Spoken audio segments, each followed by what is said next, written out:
Hi, my name is Melinda Hollyfield, and today I'm talking about teacher shortages.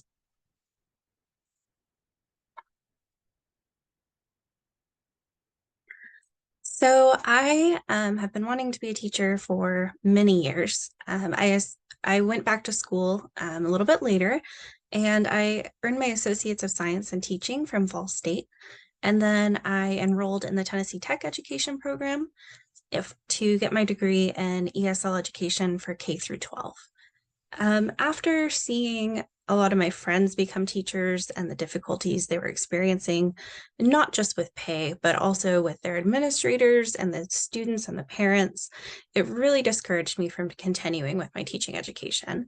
So currently, I only have a minor in education, and then I'm getting my degree in interdisciplinary studies, and education happens to be half of that degree. So why is this happening? Teaching is difficult. Teaching is a very challenging job. There's a very low pay for education level. And then there's a lack of respect from parents, students, and administrators. And there's an incredibly high retirement rate, and also teachers are leaving in droves due to dissatisfaction.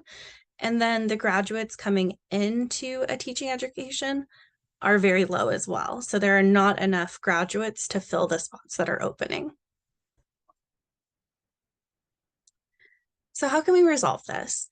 Administrators and politicians should focus on teacher retention instead of just recruitment to help solve the shortage. Teachers need to be treated with respect and paid as professionals. So the biggest thing is retention over recruitment. As you can see here, there is a graph right here on why teachers leave. Almost 50% of teachers leave their job due to dissatisfaction, and many pursue higher paying jobs with more respect. The number of teachers leaving cannot be filled by the number of education students graduating. For example, in Tech's fall 2021 commencement, only 2 students graduated with an education degree, which was incredibly lower than previous years. And Tennessee has a major teacher shortage. So one thing what we can do is pay teachers their worth for retention. So if you look over here, you can see where the estimated average annual salary of teachers in public elementary and secondary schools are. So between 1989 and 1990, which was about 33 years ago, $83 is all that teachers are making extra since then. So that's when adjusted for inflation. Education majors would need a graduate degree to achieve the median earnings of an average person with a bachelor's degree.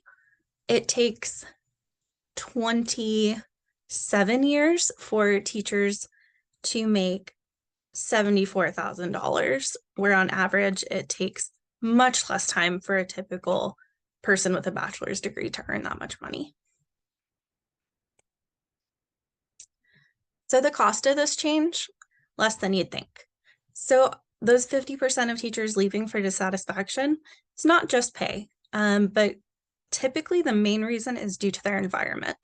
Improving many workplace conditions, giving teacher a voice in what they're teaching instead of just teaching towards the big tests at the end of the year, and treating them as professionals doesn't cost money. So administrative managers really need to be doing better. So for this, I think a good example is my sister was a teacher until she left this last year. And she had a student assault one of the administrators in her classroom, and nothing was done. The kid wasn't even suspended, and he was back in her classroom the next day. Teachers don't feel safe, they don't feel respected, and they're leaving. Focusing on better pay, more respect, and a better environment will retain teachers. It will lower teacher shortages and maintain a higher number of teachers. Here are my resources. Thank you.